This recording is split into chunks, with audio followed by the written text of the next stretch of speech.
Hi, my name is Raghav and I want to talk about Shazam. Now before we get into the review, I'm happy to announce that this review of Shazam is completely spoiler free. There's tons to talk about in the movie and I found that I don't have to get into spoilers at all to get my thoughts across. So please feel free to enjoy this video with no fear of spoilers. Shazam is a 2019 American superhero film based on the DC Comics character. Hot on the tail of Aquaman, Shazam is the 7th installment in the DC Extended Universe and a complete shift in direction in terms of tone and style. We finally moved out of DC's goth phase into a happy, wholesome, well-rounded adulthood, and I really hope we stay here. Shazam was directed by David F. Sandberg, who is a Swedish filmmaker best known for his collective no-budget horror short films under the pseudonym Pony Smasher, and for his 2016 directorial debut Lights Out. His last film was the Conjuring spin-off Annabelle Creation, and looking at his track record,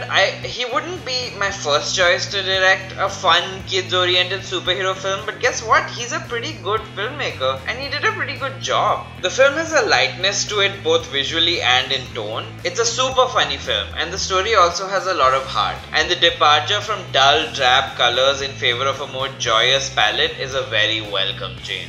I do hope DC is able to keep this momentum going and really capitalize on the positivity of this film. If Marvel movies skew towards adults and comic book enthusiasts, DC could use Shazam to cater to kids and younger audiences looking for light, fun entertainment with a good, uplifting message. This is not to say that the film is lacking depth in any way. There's a great conversation about family, abandonment, a decent look into the experiences of being a foster child, giving the story a lot of weight. Zachary Levi plays Shazam, and boy does he play it well. Think Ryan Reynolds' Deadpool but without any swearing and a lot more joy for life. Zachary Levi is of course known for his role as the adorable Chuck in the TV series of the same name about an average nerd turned CIA spy, so he's not unfamiliar with the action comedy genre. Although he looks wildly different in this new persona, his performance is familiar and relatable, although a lot more giddy and happy and kinda like a kid on a sugar high,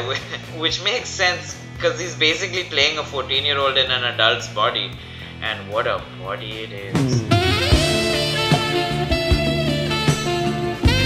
Anyway, when he's not flailing around as the silly Shazam, he's Billy Batson, played by Asher Angel, known for his child actor debut at 5 years old in Jolene, and also Disney Channel's Andy Mack. Asher is a good actor, giving us a controlled, reserved performance which really works with his character as a disgruntled foster kid getting kicked around by the system, and his performance gives us a sharp contrast to Zachary Levi's levity when he turns into Shazam, which helps us connect with the freedom and confidence he gains when he turns into the superhero. The star of the film has to be Billy's foster brother Freddie Freeman, played by the energetic Jack Dylan Grazer. Grazer recently rose to prominence with his role in Stephen King's It. Freddie has all the best lines and is a great companion to both Asher and Zachary's characters, playing off both of their different personalities to great comic effect. He's also one of the emotional cores of the film, playing his part with honesty and charm. The rest of the foster family is rounded out by Grace Fulton,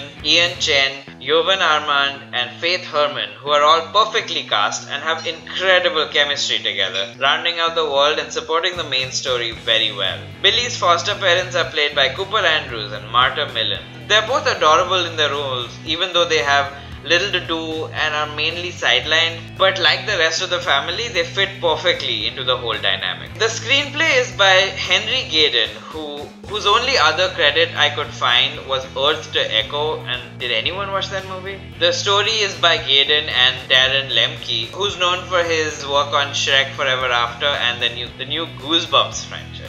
I have two criticisms. The first being the villain. A superhero film is really only as good as the villain. The villain basically ties the plot together, gives the protagonist a goal and really makes the story move forward. And if the villain is boring and generic, then it's really difficult to make a film that's enjoyable at all. Think of Tom Hiddleston's Loki that basically held the first Thor movie together and helped you jump into the Avengers and subsequent Marvel films. The villain Dr. Sivana persona here is played by Mark Strong, and he's severely underwritten and just super generic. It's quite disappointing to watch. Mark Strong is an incredible actor and a real talent, and his list of credits is more than enough to show you how good he is, but somehow here he's just reduced to a monologuing idiot. There is a scene where they make fun of this characteristic, which means that the writers are aware that they're playing into the trope, but is it really worth creating a completely generic character for one tiny joke? I don't think so. Considering how well the rest of the characters are written and brought to life, it's quite disappointing to see how little care was given to the villain of the film. Having said that, the villain's characterization doesn't really ruin the story that much. The other protagonists do the heavy lifting and keep the film light and enjoyable. My second gripe is with the visual effects. It's clear that this is not a film that studios particularly believed in and probably didn't put a lot of money into it, and it really shows in the visual effects. The character designs for the completely computer generated Seven Sins are so generic and uninspired, they might as well have been bought from a fucking website. And many times you could see animation that wasn't polished and kind of mushy and floaty. The worst thing were the eye lines. There were almost no scenes where the live action characters were accurately looking at the right spot where the CG effect should be, and I don't know if it's lower budget or inexperienced artists to blame, but it just doesn't work. Having said that, these are just nitpicks, and they're totally overshadowed by how fun and funny the film is. One of the great little world building aspects of the film is that it leans into being part of the DC universe. Since the protagonists are just kids, they're fully aware and basically consumed by the adventures of the Justice League, constantly referencing Batman, Superman and the like, and looking to their past for guidance and inspiration. The score by Benjamin Wallfish slyly references some music that belongs to these other heroes as nostalgia, but also for great comedy, and it's cool to see when different aspects of filmmaking come together to give an effective punch in the story. Superhero stuff aside, at heart, this is a film about family. The film is not afraid of spending time with the family in more quiet moments, but also confident enough to empower them to take part in more action moments as well, mining their varied characteristics for comedy gold. Shazam is, in a word, silly, and I loved it. I highly recommend you go see it and get swept up in the joy of the world. Thank you so much for watching. Please consider subscribing to this channel. I make a new video every other week.